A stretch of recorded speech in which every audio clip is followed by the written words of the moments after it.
aslında bir Tepegöz'de bir gösteri yapacaktık ama resimler zaten aşağıda var. Hani oradan da daha ayrıntılı olarak inceleme imkanımız var. Şimdi Kırım Tatarlarının diasporadaki hikayesi. İlk önce diaspora ne demek? Diaspora ana vatanının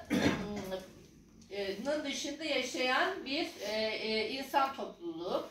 Ve yani sadece yaşaması yeterli değil, bu ana vatanına özlem duyması, bağlılık duyması ve ana vatanıyla ilgili siyasi, ekonomik, sosyal, kültürel gayretler göstermesi ve ana vatanının iyiliği için, değil mi, oradaki bir siyasi hareket varsa ona katkıda bulunmak ve bizim için mesela Kırım'ın tabii ki Kırım Tatarlarının orada bir özerk ve bağımsız bir yapıya sahip olması tabii ki bizim hedeflerimizden biri diaspora olarak.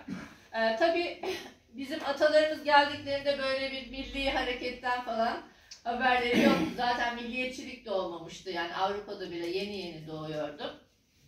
Onların kimlikleri bir Müslüman kimliği. Osmanlı İmparatorluğu'nun çoğu her tarafında olduğu gibi. Ama tabii ki Kırım Tatarca konuşuyorlardı. Çünkü Kırım Hanlığı kurulduktan sonra oradaki bütün halk, bir kısmı oranın yerli halkı da olabilir, otokton halkları olabilir Kırım'ın çok eski zamanlardan kalan. Fakat hepsi sonuçta Kırım Tatarca ve Müslümanlık paydasında birleştiler ve orada bir işte bugün Nogay diyoruz, başka bir şey diyoruz ama bunların hepsi aslında bir üst kimlik olarak Kırım Tatarca paydasında birleştiler. 1783'te Rusya'nın bugünkü gibi genişleme politikası neticesinde Kırım biliyorsunuz Rusya tarafından ilhak edildi ve bundan sonra oradaki Kırım Tatarlarına her ne kadar Katerina sizin sosyal ekonomik durumunuza karışmayacağım, istediğiniz gibi hani yaşayacaksınız gibi özgürlükler güya vaat etse de aslında karıştı. Yani ben mesela sözlü tarih yaptığımda böyle Polatlı'da bir nineden diyelim işittim. Mesela şey dedi, biz orada Pomeşçiklerin zulmünden kaçmışız dedi. Ki bu Rusça bilmeyen bir insan. Ama bu Pomeşçik kelimesi değil mi? Atalarımız tarafından nesilden nesile aktarılmış. Yani gerçek olan Kırım Tatarları mesela kendi topraklarına sahiplerdi, çiftçilik yapıyorlardı. Fakat Ruslar gelince bu topraklar Rus toprak ağlarına dağıtılıyor ve orada o toprak ağasının emrinde serf oluyorsun yani. Toprak köylüsü oluyorsun, ona hizmet etmek zorunda kalıyorsun. Tabii Kırım Tatarlarının bu yaşam stillerine çok aykırıydı, ekonomik, sosyal, dini yönden büyük çöküşler yaşadılar. Ve en çok Kırım'ın kuzeyinde yaşayan, bu arada Kırım Hanlığı tabi sadece Kırım'dan ibaret değildi. Bugünkü Rus işgali altında olan Güney Ukrayna bölgesi de değil mi? Kherson, işte Zaporojya'nın bölümü, Melitopol, Mariupol bunların hepsi Kırım Hanlığı'na dahildi. O yüzden zaten Putin hep şey diyor, yeni Rusya falan. Aslında Katerina'nın fethettiği toprakları geri almak istiyor şu anda. Temel hedefi o. Yani Katerina'nın Kırım Hanlığı'ndan fethettiği topraklar. Buralarda yaşayan halklar daha çok işte Nogay diyebilirsiniz, Çöl Tatarı diyebilirsiniz değil mi? Daha Kıpçak ağırlıklı olan, hani bu odada yüz fenotipini gördüğümüz değil mi insanlar. Onlar Ruslarla ilk defa böyle karşı karşıya geldikleri için ilk önce onlar göç etmek zorunda kaldılar. Ve onların hayat stili, ekonomik hayatı daha çok etkilenmişti. Ama mesela Bahçesaray ya da Kırım'ın kıyısında olanlar daha çok meyvecilik, bahçecilik gibi ticaret, bu tür işlerle esnaflık, çeşitli işte bakırcılık, demircilik gibi işlerle uğraşanların daha az etkilenmişti durumları. Bu yüzden bu kısımdaki insanların çok büyük bir oranda bazen gemileri binerek Kırım'dan değil mi ya da Karadeniz'in kuzeyinden atlı arabalarla geldiklerini, Roman Dobruca'ya göç ettiklerini biliyoruz. Yine benim böyle sözlü tarihten öğrendiğim sürekli kaçıyorlar, yani Osmanlı topraklarına erişmeye çalışıyorlar. Tabii o zamanlar şimdiki böyle sınırda asker falan yok. Yani neresi Osmanlı, neresi Rusya, neresi Avusturya, Macaristan, burası çok belli değil. Artık geldik mi, Osmanlı'ya geldik mi, Türkiye'ye geldik mi diye soruyorlar. En sonunda tamam, hani etrafta Müslümanlar olduğunu görünce geldiklerini anlıyorlar ve burada duruyorlar. Osmanlı aslında Kırım Tatarlarının daha çok Dobruca'ya yerleşmesi taraftaydı. Çünkü Dobruca yıllarca süren Osmanlı-Rus savaşlarından dolayı çok harap olmuştu, boştu. Romanlar zaten dağlarda yaşıyorlardı daha çok. Ve Dobruca'yı şenlendirmeleri için Kırım Tatarlarını ve bir de Çerkesleri oraya yerleştirmeyi düşündü.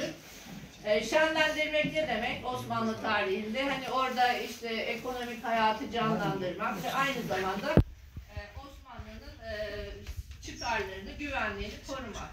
Zaten Kırım Tatarları Osmanlı ordusunun parçası olduğu için zaten bütün Kırım Tatar halkı aynı zamanda askerdi. Yani sefer olduğu zaman hemen askere gidebilecek yapıda yaşıyorlardı. Yaşam stilleri buydu. Bundan dolayı Dobruca'da yerleşmeye başladılar. Ve aynı Recep abinin söylediği gibi orada Mecidiye şehrini Padişah Abdülmecid Kırım Tatarları için kurdu, yepyeni bir şehir kurdu. Ve bu dönemde seyyahlık dediğine göre burada %95 nüfus yoğunluklu Tatar yaşıyor. Yani Türk bile yok. Onu diyebiliriz. Roman, zaten Hristiyan hiç yok. Bu nüfus yoğunluğundan dolayı Dobruca belki tarihte ya da sosyolojide çok az görünen bir yapıya kavuştu, değil mi? Oradaki Kırım'daki hayatlarını aynısı gibi Dobruca'da ürettiler Kırım Tatarları.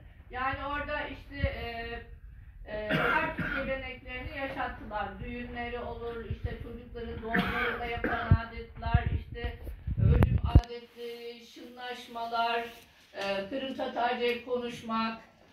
Burada sanırım 40-50 tane şu anda kaldı ama 100-120 tane Tatar köyü olduğunu biliyoruz hani ilk kurulduğundan itibaren.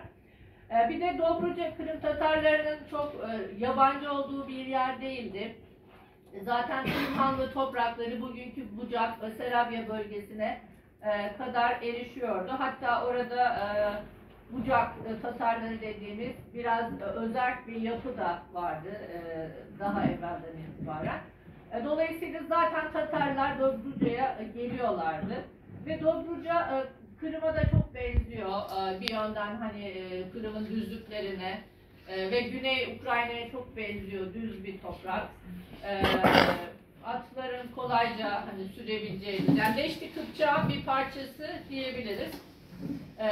Biliyorsunuz Deşti Kıpçak yani Rusya'dan Romanya ve Avrupa bozkırlarına kadar olan alan bütün tarih boyunca Kırım Tatarların ataları değil mi? Ulu Orda olsun, Cengiz Han'dan itibaren Türklerin hakimiyeti olan bir bölge. Niye? Çünkü ata bindiğiniz zaman kısık 2 günde değil mi? Ta Moğolistan'dan diyelim Avrupa'ya kadar gelebiliyorsunuz. Yani hiçbir engel yok. Önünüzden hiçbir şey çıkmıyor böyle işte ormandır, dağdır, tepedir. Bu yüzden bu alanda hiçbir şekilde Slav halkları zaten tutunamamıştı. Bu alanda tutunabilecek olan halkların atla çok haşır neşir olan bir halk olması gerekiyordu. Bundan dolayı Dobruca her yönden Kırım Tatarlarının sevdiği, benimsediği ve Kırım kültürünü de devam ettirdikleri bir yer oldu. Yani bence Dobruca olmasaydı mesela şu anda burada bu konferansı yapıyor olmazdı.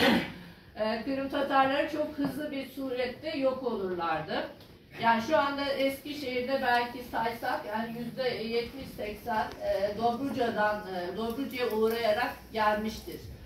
Yine Eskişehir'de 45 tane Tatar köyü var biliyorsunuz. Polatlı'da 10 tane Tatar köyü var.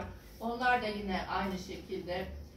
Konya'dakiler de aynı şekilde ama Konya'dakilerin özelliği bir kısmı Nogay köyleri. Onlar Dobruca üzerinden değil, onlar tamamen Kafkasya üzerinden gelenleri de var. Ve onların bazıları Kırım Hanlığı tebaası da olmadıkları için daha çok Nogay kimliğini koruyorlar. Cihan Belikulu tarafı mı? Evet. Onlar mesela Çerkez adetlerini uygularlar, Çerkez yemekleri pişirirler ama konuştuklarında tabii Tatarca'ya çok yakın Nogayca.